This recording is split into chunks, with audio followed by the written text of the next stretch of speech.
Quelle chaleur, on aimerait bien que le Bitcoin et les altcoins bouillonnent un petit peu plus, on en parle tout de suite, c'est parti, c'est parti. Bon alors pour le Bitcoin, short squeeze, pas short squeeze, comme tu peux le voir, on est toujours au-dessus des 106 000, 107 000 dollars, on est à l'intérieur de cette espèce de canal descendant avec cette grande jambe haussière qui t'amène à l'intérieur, et comme tu peux le constater, on est toujours au-dessus de notre target, notre espèce de support qu'on avait repéré ensemble, tu vois, entre les 107 000 dollars et les 106 500 dollars. Pendant le week-end, on est allé chercher un petit peu de liquidité en dessous, mais on a toujours eu un petit peu de force pour repartir au nord. Donc jusqu'à preuve du contraire, le scénario qu'on s'était fait ensemble, il tient toujours. Tant qu'on reste au-dessus de ce support, tant qu'on ne vient pas clôturer à l'intérieur, eh bien la cible de notre bon vieux Bitcoin, c'est d'aller titiller cette résistance, cette borne supérieure de ce canal. Et c'est ce qu'on a fait dimanche. Mais c'est pas facile.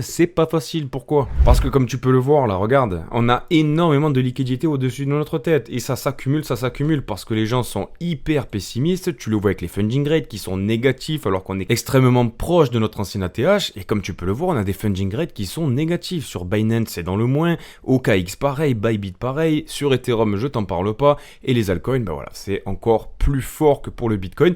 Et donc c'est pour ça que du coup, on a de plus en plus d'ordre au-dessus de notre tête. Ça commence à partir des 108 500, tu vois. Alors regarde, on a déjà, boum, 450 Bitcoin. Et à chaque fois que tu viens toucher une zone comme celle-ci, c'est vraiment cool parce que du coup, ça vient bouffer de la liquidité. Et le Bitcoin, il est attiré par ces zones bien jaunes. Il est attiré. C'est un peu comme le poisson. Et le Bitcoin, c'est le pêcheur. Donc il a envie d'aller chercher du poisson. Sauf que à chaque fois qu'il va chercher du poisson, il est obligé de le bouffer. Et pour la métaphore, ben voilà, ça fait pas mal de poissons à bouffer. Et donc, est-ce qu'il va encaisser le coup? Parce qu'à chaque fois, ces bitcoins, ils sont vendus. Et là, ça s'accumule de plus en plus.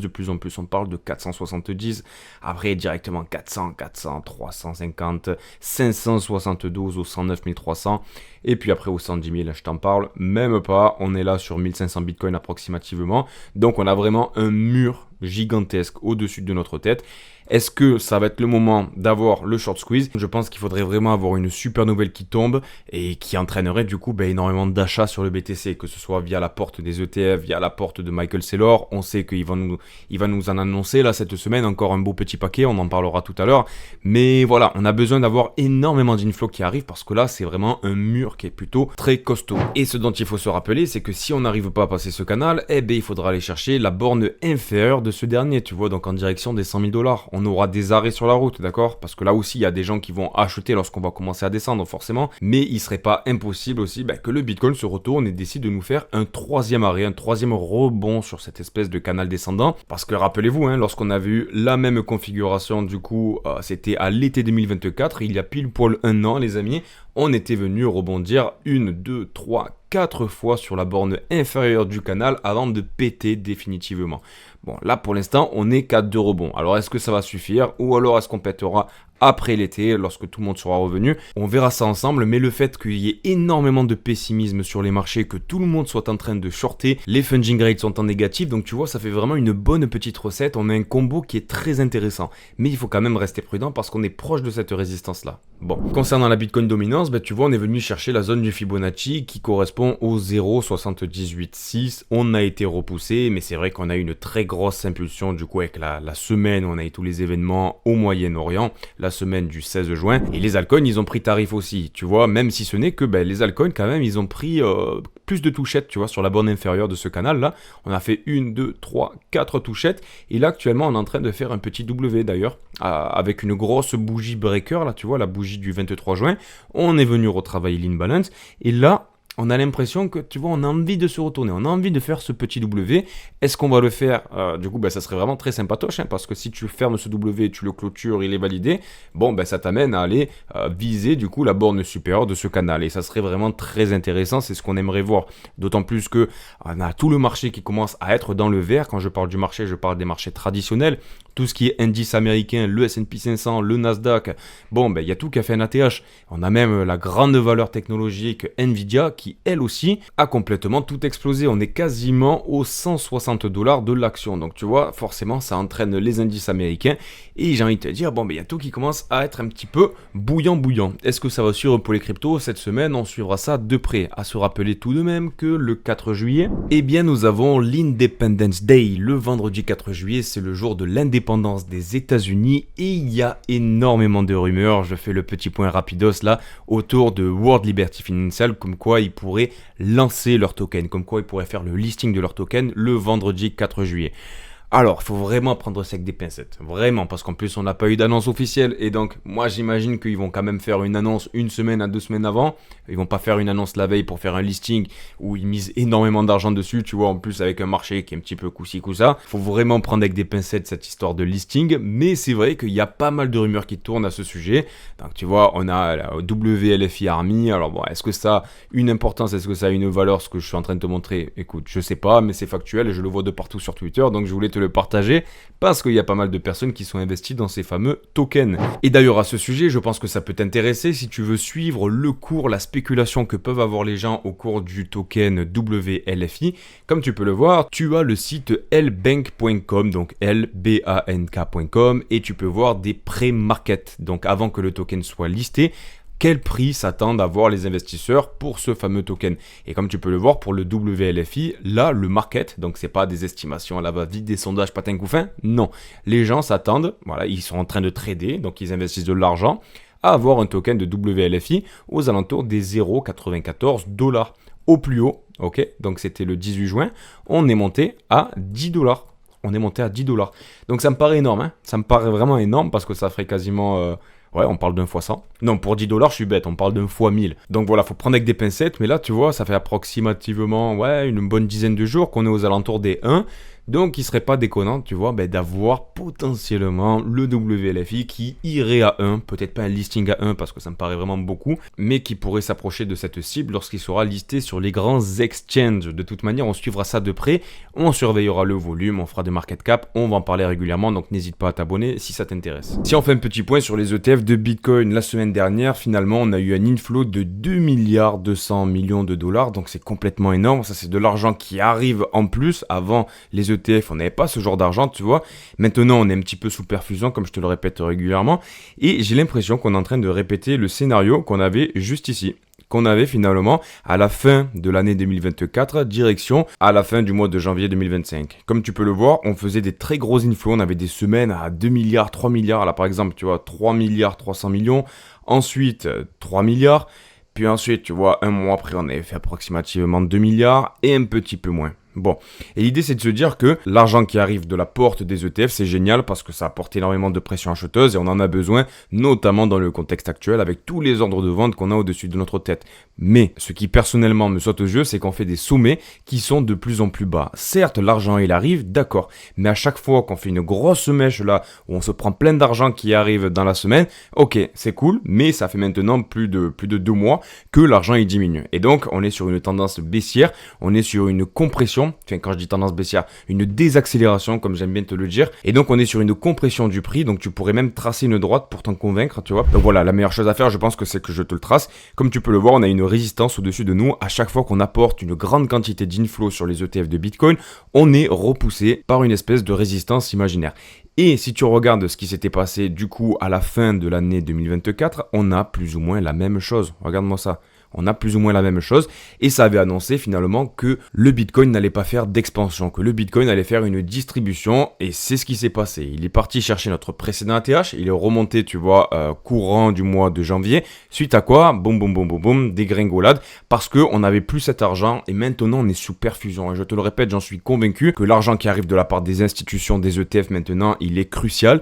Et d'ailleurs, comme tu peux le voir, regarde sur ce triangle de compression qu'on avait créé jusqu'au mois de mars-avril 2025. Lorsqu'on a cassé ce triangle de compression et qu'on a eu enfin un très gros inflow, qui au passage était plus petit que le top qu'on avait eu en 2024, boum, là oui, là le Bitcoin il a complètement explosé. Et on était passé des 77 000 $ et finalement en un mois on est remonté à 100 000 $. Coïncidence? Je ne pense pas. Là actuellement on est en train de faire le même scénario. On est en train de faire une espèce de canal de compression et donc si on part du principe que ce triangle de compression de l'argent qui arrive via la porte des ETF Bitcoin opère de la même manière, avec une cassure de cette compression qui arriverait à la fin de ce triangle d'accumulation, bizarrement, tu vois, ça t'amène à la fin août, début septembre 2025, à la sortie de l'été, là où le Bitcoin est à son 33, 34e, 35e mois. C'est plutôt intéressant de le noter parce que je ne vois personne sur les réseaux qui parle de ce genre de choses et je pense que c'est réellement crucial en 2025 de regarder ce genre de paramètres. Ensuite, si on fait un petit point sur le long terme, Holder Supply, cet indicateur qui te montre l'argent des investisseurs long terme sur le Bitcoin, comme tu peux le voir, on est toujours sur une tendance haussière,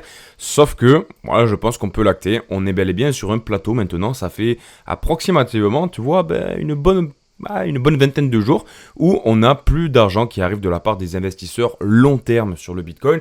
Et tu le sais dans l'histoire, c'est toujours les investisseurs long terme qui sont gagnants. Et lorsque le Bitcoin commence à monter, on fait un transfert de liquidité et on distribue nos bitcoins aux nouveaux qui rentrent sur le marché et qui se font avoir finalement. C'est toujours comme ça que ça se passe. Ça se passe aussi sur les marchés traditionnels et sur le Bitcoin, ça ne changera pas d'aussitôt. Bref, pour l'instant, on n'a pas encore de cassure, donc on suivra ça de près. Lorsqu'on aura boum boum boum cette charte qui descendra, et bien là, il faudra se poser des questions. Cling, chronomètre en marche. Ensuite, nous avons notre bon vieux Michael Saylor qui annonce un nouveau point orange. Comme à son habitude, sa charte, on ne voit même plus la courbe, il n'y a que des points orange. Tu le sais, un point orange, ça signifie qu'il va faire de nouveaux achats en Bitcoin. On va connaître la somme de Bitcoin qu'il a acheté avec MicroStrategy certainement aujourd'hui. Mais voilà, pour t'avoir parlé des ETF de Bitcoin juste avant, là, l'argent qui arrive de la part de Michael Saylor chaque semaine, tu vois, c'est quasiment $1 milliard qui arrive. Boum, boum, boum.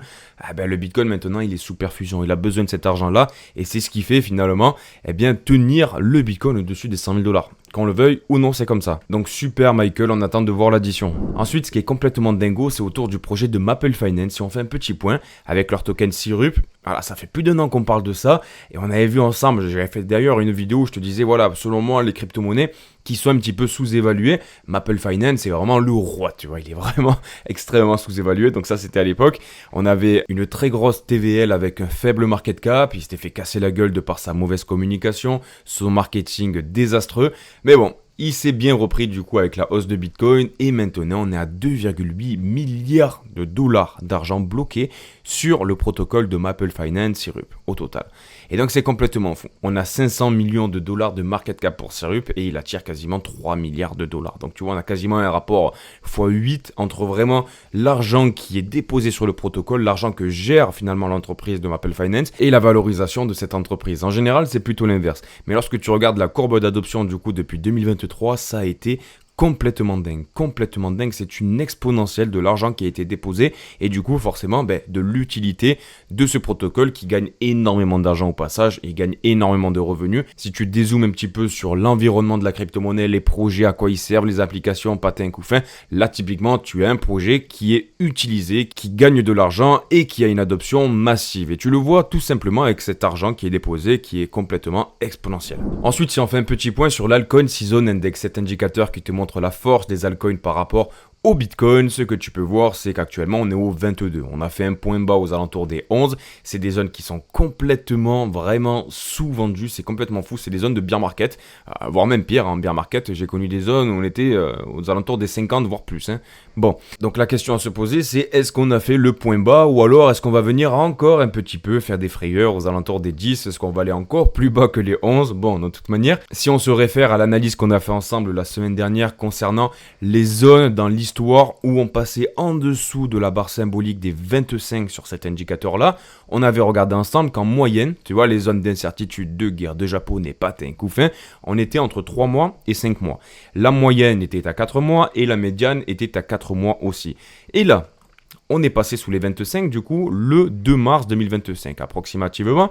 Donc si tu te décales de 4 mois, eh bien finalement ça t'amène le 2 juillet. Et donc là on serait sur 4 mois. 4 mois de galère en dessous des 25. Temporellement, de manière factuelle, l'histoire nous a montré que ça y est, ça fait 4 mois. Donc on a assez galéré. La moyenne se situe aux alentours de 4 mois. Et la médiane aussi. Mais on a déjà fait des points hauts à 5 mois. Et donc si tu rajoutes un mois à l'équation, eh bien ça t'amène en août. Donc est-ce qu'on aurait un mois de juillet désastreux pour repartir en août? Est-ce qu'on repartirait le mois de juillet? Écoute, la grande conviction inébranlable que j'ai, c'est que ça ne sera pas éternel. Et à un moment donné, que ce soit juillet, août, et peut-être même septembre, qui sait, à un moment donné, ça repartira, on repassera au-dessus des 25. C'est un oscillateur, d'accord? Regarde-moi ça. C'est une espèce d'oscilloscope un petit peu bizarre, ce que tu étudies au lycée. Tu ne restes pas éternellement avec une tension négative. On est sur un courant alternatif, nom de Dieu. Ensuite, tu le sais, ça fait quelques semaines maintenant qu'on commence à avoir une mode du côté des entreprises qui sont cotées en bourse, donc dans le monde traditionnel, qui achètent de la crypto. La plupart d'entre elles, tu vois, sont sur un stade un petit peu critique. Elles achètent de la crypto et du coup, ça les corrèle à une crypto-monnaie qui est extrêmement volatile. Et les gens, ils y voient là un moyen pour investir dans la crypto-monnaie avec un proxy du monde traditionnel. Et donc, c'est le cas pour Ethereum et c'est le cas aussi maintenant pour plein de super crypto-monnaies. Donc première des choses, tu peux repérer quelle crypto-monnaie a tapé dans l'œil de grandes entreprises. Et donc ça te permet de faire dans un premier temps un bon tri sur le marché de la crypto-monnaie. Ça c'est une première chose. Mais la deuxième chose, c'est concernant ce bon vieux TAO. TAO qui est le token de Bit&Sword, le roi de l'intelligence artificielle décentralisée, donc la crypto de l'IA que tout le monde adore, et moi je suis un grand fan personnellement, tu le sais. Comme tu peux le voir, on a maintenant 6 sociétés qui sont cotées en bourse et qui ont acheté du Bit&Sword. Donc les gens, les entreprises sont en train de surfer sur une espèce de wave un petit peu bizarre. À l'époque, c'était les compagnies minières. Maintenant, on parle d'entreprises qui juste achètent de la crypto-monnaie, qu'elles mettent en trésorerie pour surfer sur la vague. Mais là, on a quand même 6 sociétés pour Bit&Sword qui sont cotées en bourse, qui accumulent du TAO, et elles ont toutes commencé leur trésorerie ces 90 derniers jours. Et il y en a 3 d'entre elles qui sont cotées au Nasdaq. On parle de Cephalo, TAO Synergy Inc. et Oblong Inc. L'idée, c'est de se dire qu'il n'y a pas de toutou, il n'y a pas de pingouins qui ont été achetés par ces entreprises qui sont cotées au Nasdaq. On parle d'une crypto-monnaie qui a fait vraiment ses preuves, qui a attiré énormément de startups, parce que je te le rappelle, chaque subnet, finalement, c'est une startup avec une idée qui défend des valeurs. Coïncidence ou pas, ces entreprises n'ont pas acheté une grenouille. Et je pense personnellement que ça en dit long sur l'état, sur la santé et sur la vision de Bit&Sword que peuvent avoir les grandes institutions. Concernant le tirage au sort de la tombola de $100, j'ai pas eu le temps de le faire vendredi, mais on va se le faire en direct live. Donc voilà, il y a les papiers avec vos UID, hop, on va mélanger tout ça, tac, tac, tac, tac, tac, oh là là là, lilaloum. Et puis j'en prends un au passage, nous avons le 458 19 59 03, la qui n'est bonne, vous pouvez démarquer. Donc envoie-moi un petit message sur Telegram et je ferai le petit virement de tes $100. Donc toutes mes félicitations à toi, ça me fait super plaisir de faire ça et on recommence, dis-toi, la semaine prochaine. Donc si tu veux participer, c'est tout simple, ceux qui ont déjà fait un dépôt, vous participerez automatiquement. Mais sinon, tu viens te créer un compte, tu cliques sur le premier lien qui est en description, hop, ça t'amène ici, tu cliques sur ma tête juste à gauche et tu viens t'abonner juste en cliquant sur le bouton là, Register Now. Et donc forcément ça va te permettre de t'inscrire, donc ça va être extrêmement rapide, tu vas t'inscrire en l'espace de 2 minutes, il n'y a pas de demande de carte d'identité ni de passeport parce que c'est un exchange sans KYC, ça c'est plutôt intéressant. En plus de quoi, si tu passes par mon lien, tu participes à la tombola, tu peux rentrer dans mon groupe privé où je te partage des indicateurs, des positions, des métriques on-chain, etc. Mais surtout, lorsque tu vas faire ton dépôt de $100 pour participer à la tombola, ils vont t'offrir du coup une position à $1000 sur ton compte ZoomX. Et lorsque tu vas faire une position, tu vas gagner de l'argent avec $1000 alors que tu as déposé seulement $100. Et c'est plutôt intéressant, autant en profiter. Donc si ça t'intéresse, c'est en description que ça se passe, à toi de jouer. Et le second indicateur qui te montre finalement l'adoption et la venue des nouveaux sur le marché de la crypto-monnaie, c'est le classement de Coinbase sur l'App Store. Et ce que tu peux voir, c'est que finalement Coinbase, il n'a pas trop eu la cote ces derniers temps, mais il semblerait là qu'on commence à faire des choses pas mal. Alors pas encore d'enflammade, on n'a pas encore eu un petit rallye du coup sur Coinbase qui prendrait énormément de place et qui arriverait dans le top 100. Ok, on n'y est pas encore. Ce qui est intéressant, c'est qu'on fait des W, tu vois, et à chaque fois qu'on vient faire un creux, donc on fait un bottom, il est plus haut que le précédent. Ça fait maintenant approximativement, tu vois, 2 bonnes semaines qu'on fait ça, et à chaque fois qu'on vient rebondir, on rebondit sur la ligne de coup de notre W. Et ça, c'est plutôt intéressant parce que ça t'amène à penser, que les efforts marketing engagés par les exchanges crypto commencent petit à petit à payer. Donc de toute manière, on suivra ça de près, mais tu le sais, lorsqu'on va commencer à rentrer dans le classement, les top 30 des applications les plus téléchargées sur l'App Store, là il faudra vraiment se poser des questions. Pour l'instant, on y est encore loin, qu'on se le dise. On s'arrête là, merci à ceux qui jouent le jeu concernant les likes et les commentaires. On se retrouve demain à 5h du matin, prends soin de toi, bisous, ciao ciao.